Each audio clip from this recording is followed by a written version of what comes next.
विदर्भ किचनमध्ये स्वागत आहे तुमचे। तर बघा इथे हे जे स्टँड आहे ना, जे गॅस ओट्याचं, तर इथे झुरळ बघू शकता।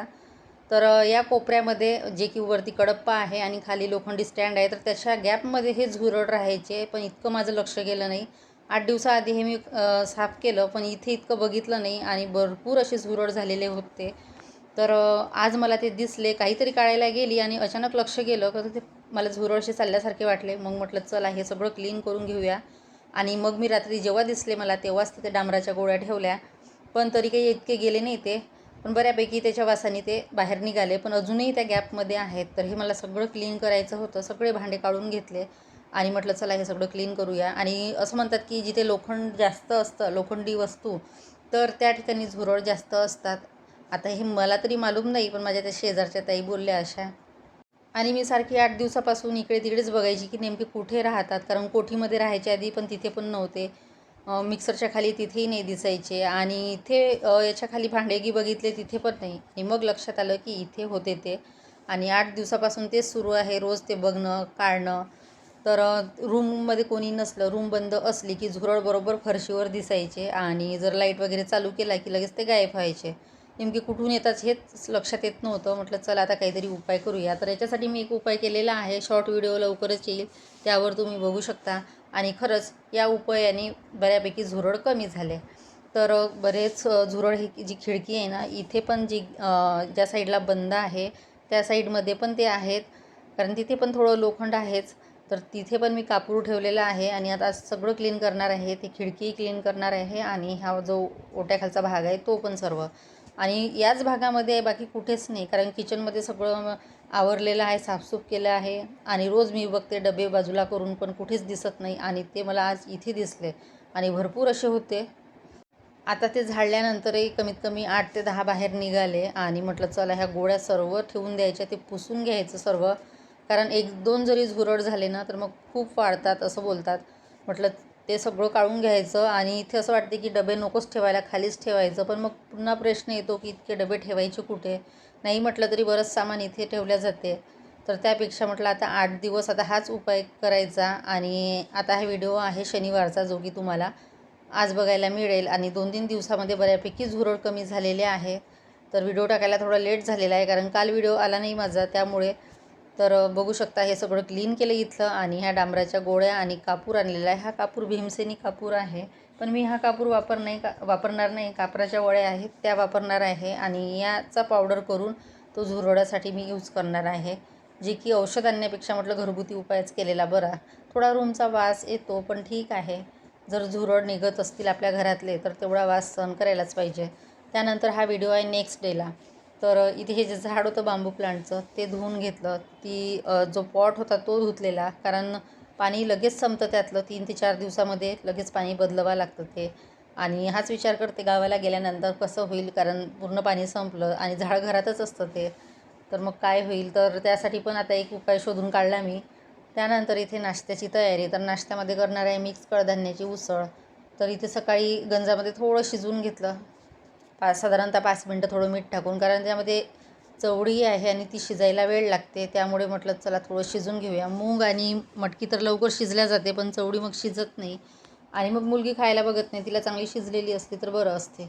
त्यानंतर इथे फोडणी द्यायची होती, आणि हा व्हिडिओ दुसऱ्या दिवसचा आहे, फारसं काही शूट केलेलं नाही, अगदी थोडंच केलेलं आहे, आणि शॉर्ट व्हिडिओ पण 2-3 झालेले आहे। तर जो झुरळासाठी उपाय केलेला आहे ना, तो मी शॉर्ट व्हिडिओमध्ये मी तुम्हाला पूर्ण डिटेल्स सांगणार आहे कशा पद्धतीने करायचं ते। तर त्यानंतर इथे नाश्ता वगैरे करायला घेतला, आणि आता रुची आलेली आहे, तिला नाश्ता पाहिजे होता। म्हटलं थांब 5 मिनटं, लगेच फोडणी दिलं की तयार, कारण बऱ्यापैकी मोठ वगैरे शिजलेली होती।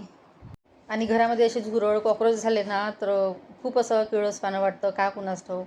जेवढं मुंग्या असल्या तर वाटत नाही, पण ह्या झुरळांनी खूपच वाटतं, आणि या महिन्यामध्ये तर खूपच त्रास आहे झुरळाचा।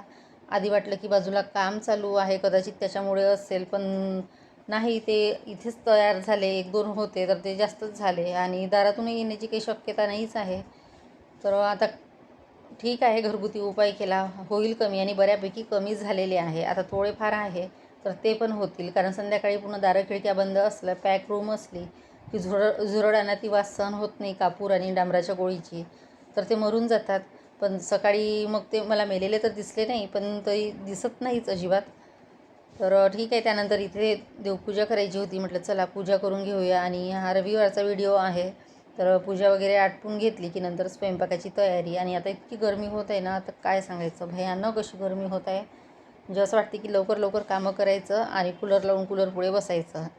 आणि खरंच ते तसंच वाटत आहे, कारण गरमच तितकं होत आहे ना, की म्हणजे रूममध्ये बिना फॅनशिवाय आपण राहूच शकत नाही. आणि फॅन जरी लावला ना, तर फॅनची हवा इतकी गरम येते की भरपूर, कारण इतकं स्लॅब तापतं ते. आणि आमच्याकडे तर गरमी विचारूच नका, म्हणजे बाहेरही निघू शकत नाही. म्हणजे दुपारी 10 ते कमीत कमी 5पर्यंत कोणीच तुम्हाला बाहेर दिसणार नाही. शांत असतं बिलकुल. सगळे घरामध्ये आपले कूलर लावून त्यानंतरच संध्याकाळी थोडेफार दिसतात. त्यातल्या त्यात हवा पण नाही. आभाळाचं वातावरण, ढगाळ वातावरण असलं की जास्तच होतं. त्यानंतर इथे दुपारचा स्वयंपाक, तर पिठलं भात आणि चपाती. जास्त काही केलं नाही, सिम्पलच केलेलं आहे, कारण भाजीला काहीच नव्हतं. म्हटलं आता काय करायचं, तर पिठलं केलं. रुचीसाठी टमाटरची चटणी आणि चपात्या आणि भात. भाजी करेपर्यंत काही वाटत नाही, पण चपात्या करायचं म्हटलं ना, तर मग जास्तच गरम होतं. मग काय आधीच गोळे करून ठेवले आणि पटापट चपात्या करून घेतल्या. 1-2 मी जास्तीच्या शिल्लकच करते, म्हणजे संध्याकाळी होऊन जातात. संध्याकाळी तर गॅसजवळ जायला नकोच वाटतं. त्यानंतर संध्याकाळचे 4-5 वाजलेले आहे आणि हा मिक्सर मला क्लीन करायचा होता, कारण याच्यामध्ये 1-2 झुरळ दिसले. मिक्सरच्या खालच्या भागामध्ये होते 1-2, ते निघतच नव्हते. तिथे गॅप होती, त्याच्यामुळे तिथे होते ते. स्प्रे मारला, जे की अर्बन वाईपचं क्लीनर आहे. म्हटलं चला क्लीन पण करणं होते आणि जे काही झुरळ असेल ते पण निघून जातील. आणि याच्या खाली पण मी आता थोडी कापराची पुळी ठेवणार आहे, म्हणजे एकदमच त्या आतमध्ये ठेवा येणार नाही, असं बाहेरच वरती त्या जे कवर आहे त्यावर, जेणेकरून मिक्सर लावताना मला ते म्हणजे पोळी दिसायला हवी, म्हणजे पोळी बाजूला करू शकतो. नाहीतर मग कापूर कसं ज्वलनशील आहे, तर भीती वाटते चालू मिक्सरमध्ये जर ठेवायला. तर ते पण मी वरच ठेवणार आहे. आणि बघा आता मिक्सर अशा पद्धतीने क्लीन केला. मध्ये काय कुणास ठाऊक तो एकदा बिघडला होता, तर काळा जो भाग आहे ना, तिथे तो कापडच जात नाही, तर ते काही व्यवस्थित क्लीन झालं नाही. आणि बाकी सगळं क्लीन करून घेतलेलं आहे. तर जास्त काही आज व्हिडिओ केला नाही, अगदी छोटासाच आहे. आवडला असेल तर लाईक करा, शेअर करा आणि सबस्क्राईब करा. तर उद्याला फुल व्हिडिओ येईल. आणि आता एक दिवस शॉर्ट व्हिडिओ असा टाकण्याचा प्रयत्न करेल मी, कारण कसं आहे की एक मोबाईल असला शॉर्ट आणि लाँग व्हिडिओ करायचं म्हटलं तर होत नाही. आणि जर कोणी पकडणारं असलं मोबाईल तर होतो. आता ते एकट्या करायचं म्हटलं तर मग कामामध्ये जर असलं तर ते लक्षातच येत नाही की आपल्याला शॉर्ट व्हिडिओ घ्यायचा आहे, आणि मग ते राहूनच जातं. तर असो, त्यानंतर हे सगळं क्लीन करून घेतलेलं आहे. आणि ह्या क्लीनरमुळे बरेच कामं सोपी होतात. आता खिडकी वगैरे सकाळी मी सगळं ते क्लीन केलं, तो व्हिडिओ मी घेतला नाही, पण ते पूर्ण क्लीन करून घेतलं. तिथे पण कापराच्या गोळ्या ठेवलेल्या आहे. आता 2-4 दिवस तशाच राहू देणार. आणि तसंही कापराची गोळी काही दिवसांनी ती विरघळून जाते, म्हणजे 4-5 दिवसांनी तर ते कमी होऊन जाते.